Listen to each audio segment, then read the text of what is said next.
Hi everyone, this is Gamer in the North, and today I'm going to be showing you how to make as much money as possible on Dragon Quest VIII in the 3DS.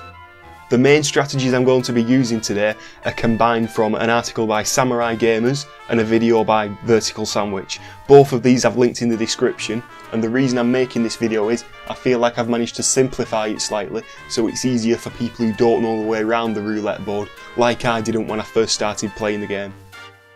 The easiest way to make the money is in the Baccarat casino, and not the slot machines like most people go in and use because they're easy to understand, but it's actually the roulette wheel that offers the highest yield of money. And it's not very complicated when you follow this tutorial because you don't really need to know the depths of the wheel, just how to put the money on to get the prizes.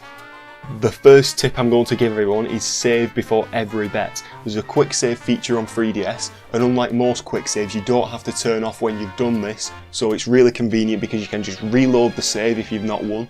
The quick save doesn't delete, which kind of raises the question, why is the main save feature still in the game? But anyway, it is, but the quick save feature is really working to our advantage in this version of the game.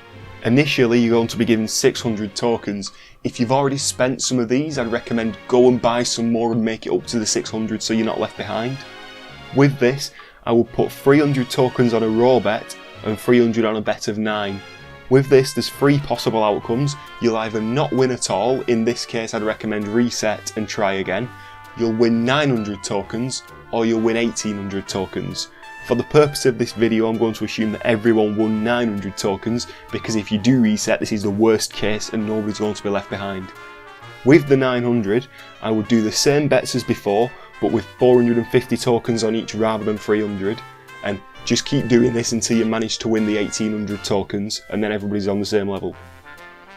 With the 1800 tokens, it's the same bets as before, and you add the evens column, making 3 bets on the board. 500 tokens per bet, so you're going to be left with 300 tokens left over, and keep doing this until you win 4,500 tokens.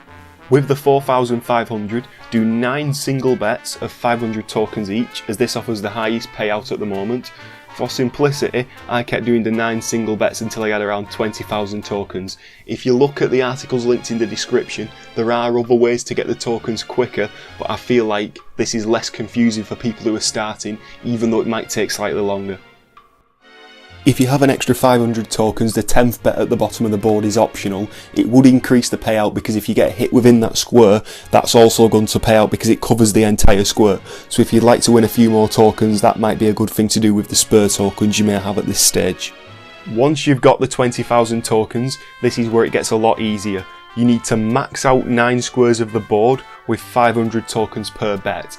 I'm going to show you how to do that on the board that I've created, which hopefully is quite simple for people to see and understand.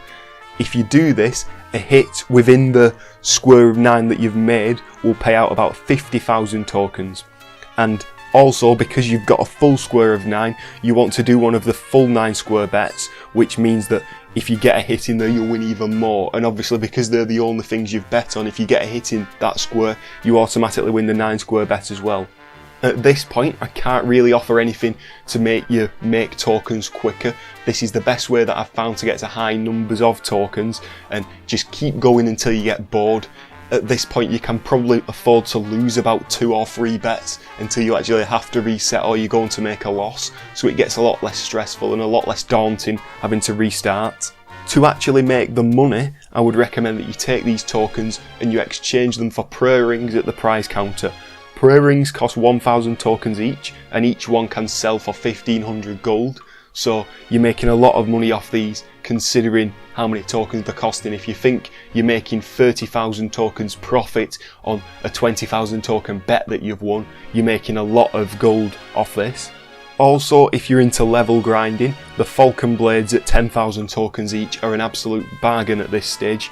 I would recommend that you buy 2, one for the hero, one for Angelo, and you use this when you're slime grinding. I'm going to link my slime grinding video in the description because then you can go on to that once you've got the blades and start where I left off there.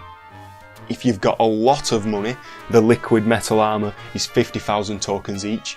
I don't think that there's a suit of armour in the game that's going to beat this. If there is, please somebody correct me, but at least it's going to take a long time for you to find one that will. I think there's one of these available to find in a chest in the game, but for the amount of tokens you can win off this is by far the easiest way to get them at this point in the game. Thank you for watching. I hope this has been informative and easy for people to understand. If it hasn't, please leave a comment and I'll try to help you as much as I possibly can.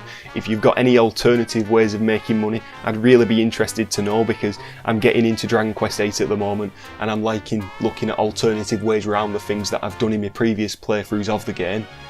Please also let me know if you'd like to see more Dragon Quest VIII videos and what type of videos you'd like to see.